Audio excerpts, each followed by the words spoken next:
CCTV கேமராவை பற்றி.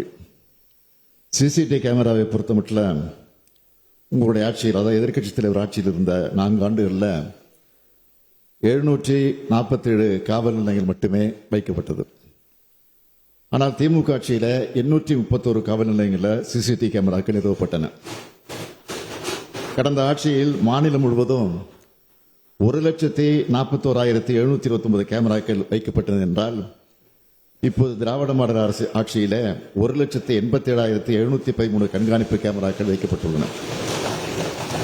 இது மட்டுமன்றி கண்காணிப்பு கேமராக்களின் ஸ்டோரேஜ் கெப்பாசிட்டி அதிகரிப்பது, பழுதடைந்த கேமராக்களை மாற்றுவது உள்ளிட்ட பல்வேறு பராமரிப்பு பணிகளுக்காக 45 கோடியே 55 லட்சம் ரூபாய் அளவில் பணிகள் மேற்கொள்ளப்பட்டுள்ளது.